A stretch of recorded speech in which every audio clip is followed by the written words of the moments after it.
hal yang tidak pernah saya pikirkan akan benar-benar terjadi dalam hidup saya adalah menikah. Kenapa? Karena saya gay. Saya menikah dengan pria? Tidak, saya menikah dengan seorang wanita.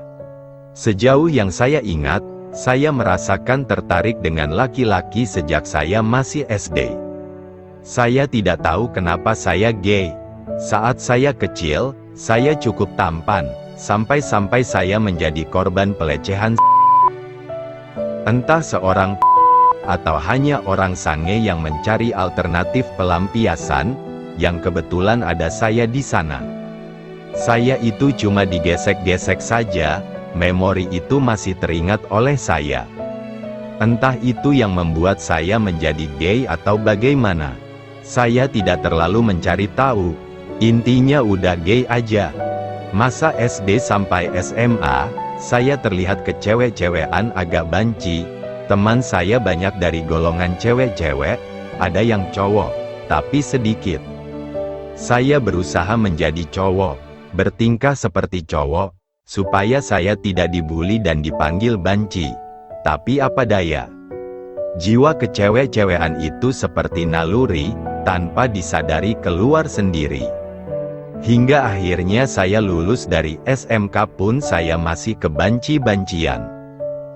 Lulus SMK, saya ingin sekali bisa berubah seperti pria-pria normal lainnya, tapi memang orientasi seks susah sekali untuk berubah. Sesekali saya melihat video, bukannya saya melihat pihak wanita, saya justru lebih tertarik melihat pihak pria dengan seluruh detailnya. Ini yang menguatkan penilaian saya kalau saya pure gay, bukannya bis.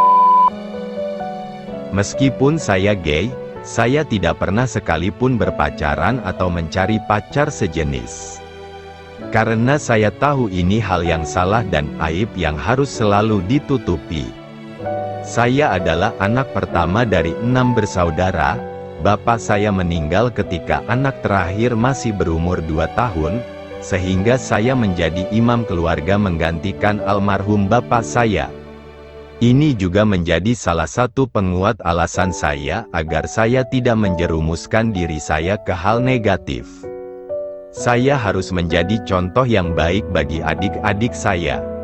10 tahun saya bergelut di dunia kerja, sekarang usia saya 28 tahun membuat saya semakin kuat, jiwa kecewek-cewekan pun juga semakin hilang. Tapi orientasi saya masih tetap gay. Satu persatu teman saya menikah. Saat itu saya pandangi undangan pernikahan mereka. Saya terdiam namun berkata dalam hati, beruntung sekali kalian bisa bahagia bertemu dengan jodoh kalian. Akunya kapan Tuhan? Biasanya setiap sholat, saya berdoa meminta rejeki dunia beserta isinya. Kali ini saya berdoa meminta jodoh. Hingga akhirnya saya dipertemukan oleh Tuhan dengan wanita yang sekarang menjadi istri saya. Pertemuannya begitu unik, dan saya tidak menyangka bisa menikah dengannya. Awalnya saya ragu untuk menikah dengan dia, karena saya tidak yakin bisa berhasrat pada dia. Setiap hari saya curhat pada Tuhan tentang hal ini, dengan penutup doa, "Ya Allah, jika dia jodohku, maka dekatkanlah." Saya tidak pernah menceritakan pada istri saya bahwa orientasi saya adalah gay karena ini adalah aib. Cukup saya dan Tuhan saja yang tahu. Yang cukup dia tahu adalah saya seorang pria normal yang siap memberi nafkah lahir dan batin. Saya menikahi dia bukan bermaksud untuk menipu diri saya sendiri ataupun menutupi jati diri saya. Tidak. Saya sama sekali tidak berpikir seperti itu. Saya hanya ingin berubah, itu saja. Jika Anda berpikir saya menutupi dari identitas gay, maaf, saya juga tidak pernah memulai hubungan gay. Saya benar-benar menolak diri saya adalah seorang gay.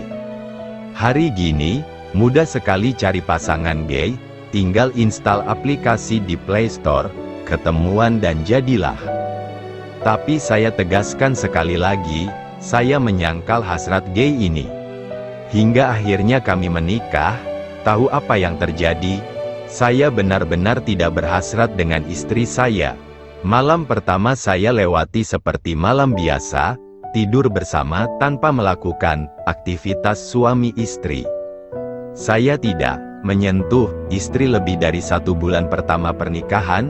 Bagaimana rasanya? Saya merasa sangat bersalah.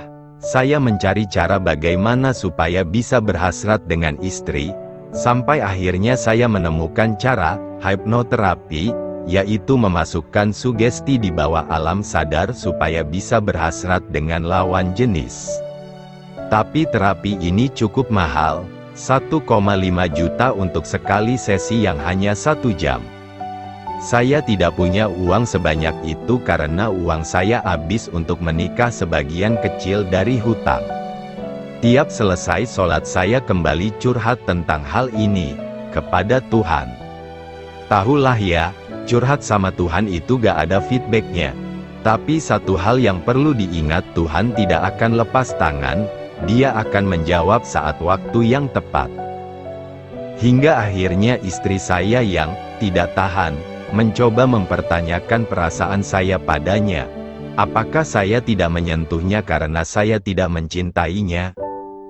Saat itu dunia terasa runtuh. Saya tidak tahu mau menjawab apa. Saya hanya bisa menjawab kalau saya belum siap. Ini merupakan hal pertama bagi saya. Hingga akhirnya, Tuhan menjawab doa-doa saya. Berawal dari morning wood, kan laki-laki biasa tuh tiap pagi otongnya berdiri, saya mulai mengeksplor istri saya pagi itu hingga akhirnya terjadilah HB. Kenapa otong saya tetap bisa berdiri? Karena istri saya juga memberikan stimulasi.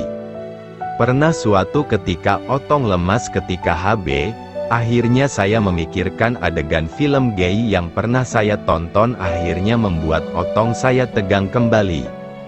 Sekarang setelah beberapa kali HB, serasa otak sudah tahu kalau otong akan sendirinya menegang ketika pemanasan.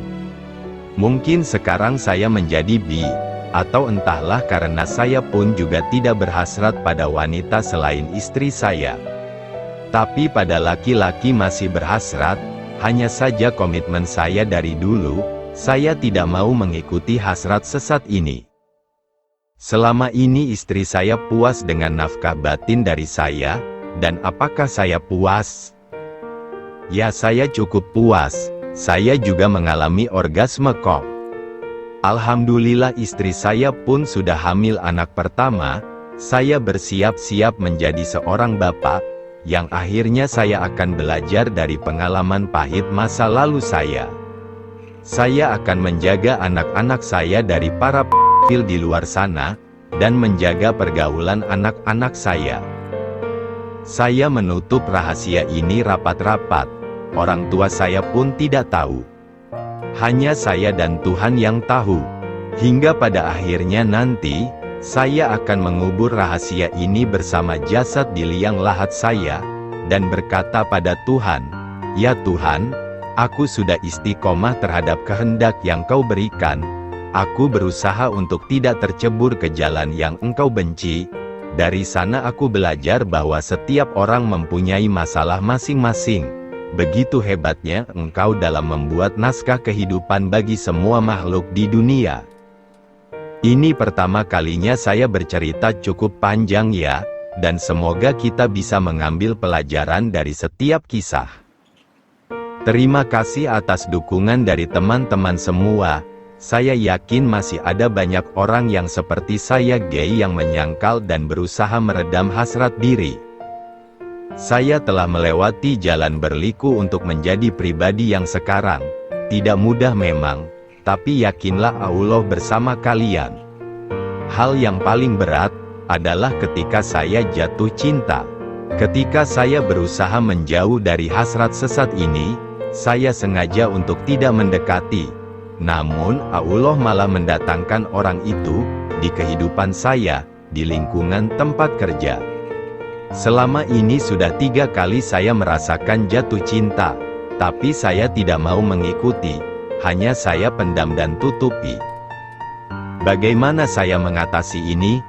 Saya sholat tahajud, kadang sampai nangis dengan penutup doa untuk menghilangkan rasa cinta itu dari dada saya.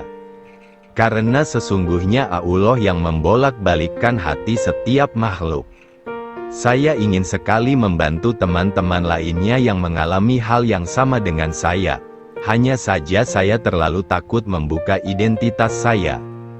Semoga cerita saya menjadi penguat bagi kalian.